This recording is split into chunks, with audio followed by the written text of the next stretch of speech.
Am I the jerk for choosing my carer over my pregnant sister? I was born and raised in this cozy little town where everybody knows everybody, living with my mom, dad, and my little sister, who we'll call Amelia for this story. Life in our household was always pretty structured, especially for me. You see, my parents had this vision of the perfect future for me. They were the kind of parents who believed in the power of a good education and extracurriculars. They pushed me hard, wanting me to shine in my studies and take part in all sorts of clubs and activities. Their ultimate dream? For me to get accepted into one of those big, fancy universities and eventually find a high-flying job that would make them proud.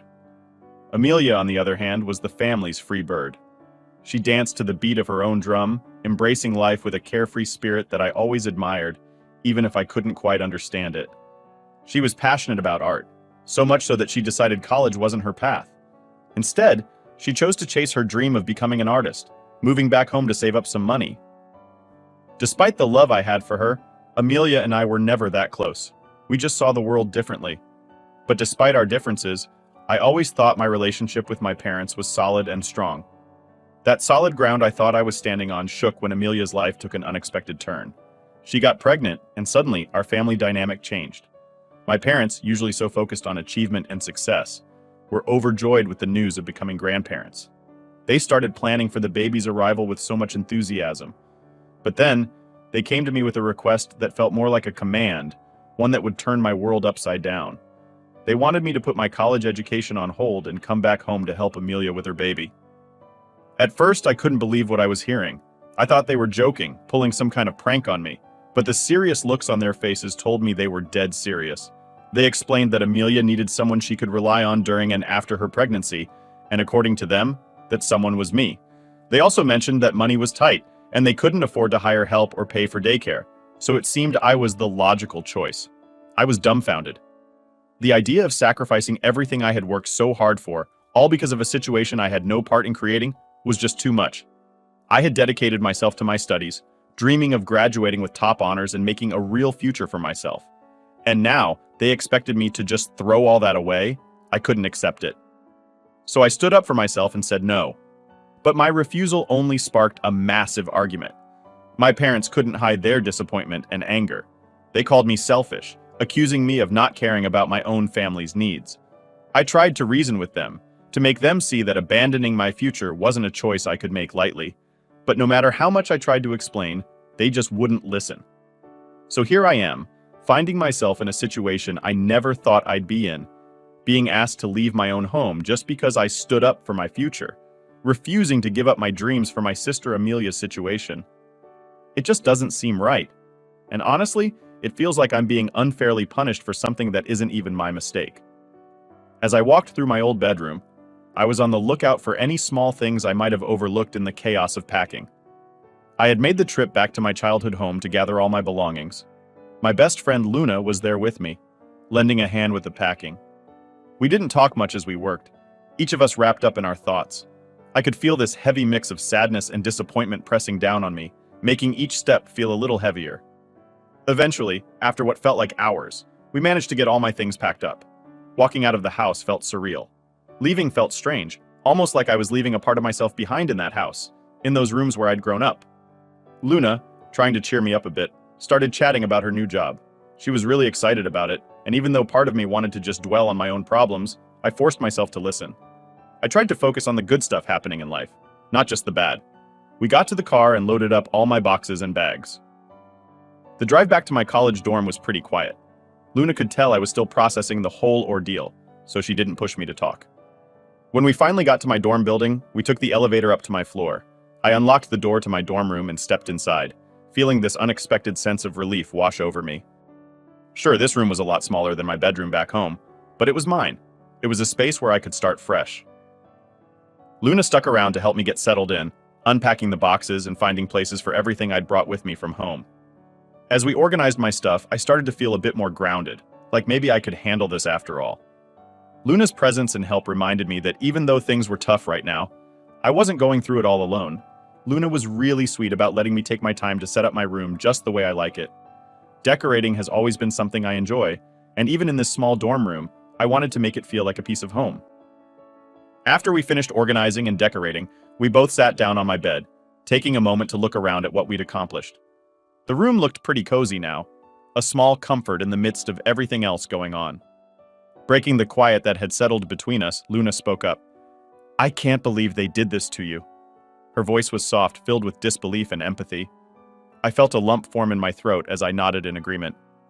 "I can't either," I managed to say, the hurt clear in my voice.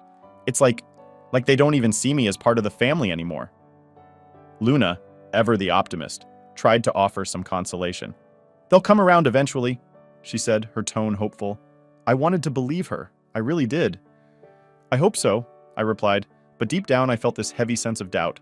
The whole situation just felt so unfair. "I just can't wrap my head around how they could pick my sister over me," I confessed, the words spilling out in a mix of confusion and sadness. Without hesitating, Luna reached out and gave me a tight hug. The warmth of her embrace was a small beacon of comfort. "You don't have to do what you don't want to," she reminded me, her voice firm yet gentle. "Your life is yours, not theirs." Hearing those words from Luna, I felt a spark of determination light up within me. She was absolutely right. This was my life, and it was up to me to make the choices that would shape it. I couldn't let my parents' demands dictate my path. It was time for a new beginning, a chance to build a life that reflected who I was and what I wanted to achieve. I was ready to take on this challenge, to create a future that I could look back on with pride. Luna's support was a reminder that, even in the toughest times, I wasn't alone. With friends like her by my side, I felt a little stronger, a little more capable of facing whatever came next. Update 1. It's been a whole month since I started getting used to a whole new way of living, one where I don't see my parents every day. At first, adjusting to this big change was hard, but I was managing okay. The problem was, my parents wouldn't stop calling or texting me, trying to make me feel bad about my decision. They kept saying things like, "Your sister's going to have a baby and she really needs you. How can you just leave her?" And, "It's really selfish to not come home and help. She's counting on you." Every message from them was like a little jab, making me second-guess myself. But deep down, I knew I'd made the right choice. I couldn't just give up on everything I've been working towards, my future, my education, my career dreams, just because of a situation I didn't cause. It wasn't fair to me, and honestly, it wasn't fair to my sister either. I tried so many times to get my parents to see things from my point of view, but it was like talking to a wall. They were stuck in their ways, not willing to listen to reason. The situation got even more intense when, out of nowhere, they showed up at my dorm. They came all the way there, begging me to reconsider and come back home. It was a really tough moment, but I knew I couldn't just cave in. I had to stand strong, even if it meant standing up to my own parents. As tough as it was, staying true to my decision started to feel a bit easier as time went on.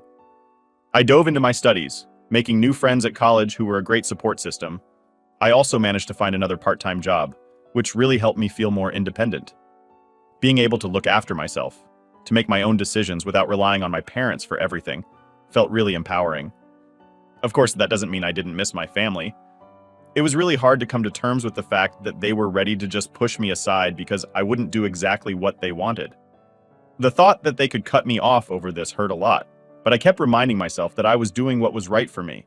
I was living my life on my own terms, making choices that I believed in, and I held on to the hope that, with time, my family would start to see things my way too.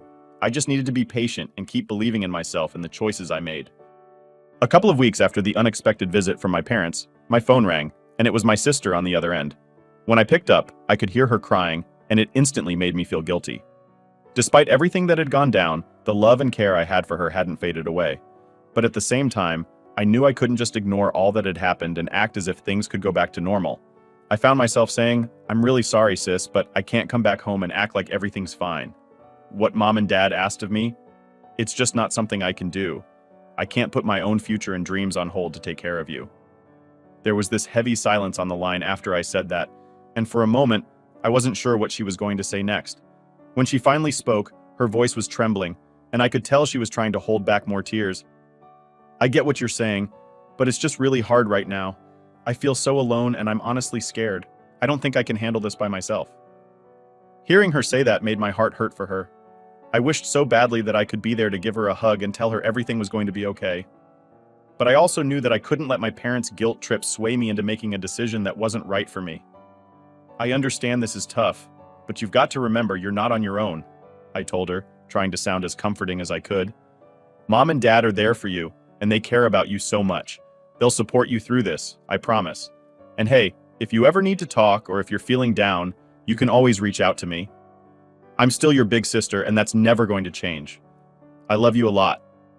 There was a quiet moment, and then I heard her sniffle before she replied, "Thank you. I love you too, and I'm really sorry for everything. For all the tension between us lately." I sighed, feeling this mix of emotions swirling inside me. "I'm sorry too, sis. I really hope that one day you'll understand why I had to make this choice." After we hung up, I just sat there in my dorm room, lost in thought. I felt sad, guilty, and a bit unsure about everything. The future seemed so uncertain, but deep down, I knew that moving forward and sticking to my decision was the only way. No matter how difficult things got, I had to focus on my own path and my dreams. Update 2. It had been a whole 9 months, almost like a lifetime since I last heard from my parents or my sister. I had been really focused on my schoolwork and on trying to make a new start for myself, something that was just mine. But then, out of nowhere, I got a call from my parents. They told me my sister had her baby and they were calling me for help. They started with their guilt tripping again, saying things like, "You're the only one who can help us with the baby, and we can't handle this by ourselves." Hearing that made me so mad. I didn't even realize just how much anger I was holding on to until that moment. I let it all out on the phone. "How can you even have the nerve to call me after everything?" I shouted into the phone. "You kicked me out of the house because I didn't want to give up my entire future for her mistake. And now you think I should just jump in and care for her baby?" My parents tried to jump in, probably to try and explain themselves, but I was way too angry to listen to anything they had to say. I was furious. I told them straight up how selfish they were, always putting my sister before me, ignoring what I wanted or needed. I made it clear to them that they had no right to ask me for anything after the way they treated me. "I hope you're happy being grandparents because this is the last time you'll be hearing from me," I said, trying to keep my voice steady before I hung up. My hands were shaking, and I couldn't stop the tears. I threw my phone onto my bed, overwhelmed by the audacity they had to think they could still control my life after everything they put me through. Update 3. It had been a whole 2 months since that really intense phone call with my parents. Then, unexpectedly, I got a call from my sister. She was crying so much when she first started talking, it was pretty hard to figure out what she was saying. But as she kept going, her message became clear. She really wanted me to come over and meet her new baby. At the beginning, I wasn't sure what to do. The idea of going back to my family's house, after everything that had happened, made me feel really conflicted. Despite this, my sister didn't give up. She called me again and again, pouring her heart out about how she felt lost and really needed me there, how she was having a super tough time managing on her own, and how much she missed me. After a lot of back and forth, I couldn't ignore her pleas anymore and I agreed to visit. I made it super clear, though, that I was doing this just for her. I wasn't coming back because of our parents, or for any other reason. It was all about supporting her. When I got to my parents' house, my sister was right there waiting for me. She looked pretty rough, like she hadn't had a good night's sleep in weeks, but at the same time, there was this spark of happiness in her eyes that I hadn't seen in forever. She led me straight to where the baby was sleeping, in a little crib in the nursery. The moment I saw him, sleeping so peacefully, this flood of emotions hit me. I wasn't ready for it. This tiny, delicate little person seemed to hold so much possibility and hope for the future. It felt huge, almost too much to wrap my head around. After that, my sister and I spent a long time just talking, trying to fill in the gaps of everything that had happened since we last saw each other. She shared with me all about the birth of her baby, explaining how incredibly hard it had been for her, and talked about all the challenges she'd been facing since then. She was still in the middle of healing, both in her body and her heart, from everything she'd been through. As I spent time with my sister, it became crystal clear that she really needed someone by her side. Looking into her tired eyes, I could feel the depth of her exhaustion mixed with a kind of relief at having me there. It was a strange feeling seeing the changes in her.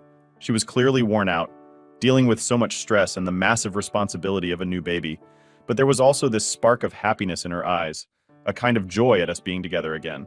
The whole visit was filled with mixed emotions. On one hand, it was kind of sad to see just how much my sister had been through since the last time we were together. On the other hand, there was this warmth, this feeling of family that I realized I had really missed. Despite the rocky past few months, the love I had for my family hadn't faded away. I found myself wanting to rebuild those bridges, to be a part of their lives again in some way. However, I also reminded myself of the important lessons I had learned about independence and living my own life. I love my family, yes, but I also know that I have my own path to follow. I couldn't let their needs completely take over my life. So, when the visit came to an end and my sister gave me a big emotional hug, thanking me for making the effort to come, I felt this bittersweet tug in my heart. I promised her I'd come back to visit again soon, but I also gently let her know that moving back wasn't an option for me. My life, with all its dreams and ambitions, was something I had to pursue on my terms. The drive back to my dorm was a roller coaster of thoughts and feelings. Seeing my sister and my new niece had filled me with happiness, but it also left me feeling sad about the whole situation with my family. I found myself wondering if there was a way for things to ever be like they used to be, if forgiveness was possible, especially towards my parents for putting me in such a tough spot. As I navigated the road back to college, I realized only time would provide the answers to these questions. Life was complicated, but it was also filled with possibilities for healing and moving forward. Update 4. After that whole big mess with my family, things started to look up for me in ways I didn't expect. I was killing it in school and even snagged this awesome internship that was pretty much a golden ticket for my future career. But, even with all these good things happening, I couldn't shake off the feeling that something was missing. Yeah, I was still feeling kind of sour about how things went down with my folks in Amelia. Out of the blue, one chilly night, my phone rings. And guess who? My dad. Hearing his voice after so long was weird. He sounded tired, but kind of hopeful, like he really wanted to make things right. He said, "We miss you," and hit me with, "We were wrong." That was a lot to take in. I mean, I was mad, but hearing that, it kind of made me stop and think. Dad shared how tough things had been back home. Amelia was finding being a mom way harder than she thought, and it kind of slapped some sense into my parents. They realized they messed up big time with how they treated me, expecting me to drop my life for Amelia. They started to get that supporting us meant letting us chase our own dreams, even if those dreams weren't what they had in mind for us. So we started talking again, real slow at first. A few calls here and there turned into video chats, and eventually I figured maybe it was time to go back and visit. It was super awkward at the beginning, lots of tiptoeing around each other, but seeing my nephew running around laughing and playing, it kind of melted the ice. Amelia and I got to catch up properly for the first time in ages, and it felt good, real good. Then, my folks did something I never saw coming. They offered to help me out with cash for grad school, saying they finally got that my education and career goals were just as legit as Amelia wanting to be an artist. It was a big step for us, and I said yes, but I made it clear things had to change. We had to respect each other's choices more. Getting back into my studies while also being the cool aunt on the side was pretty awesome. I started visiting more, and each time, it felt more like I was coming back to a family that really got me. We had our moments, sure, but we were all trying, really trying to listen and understand each other better.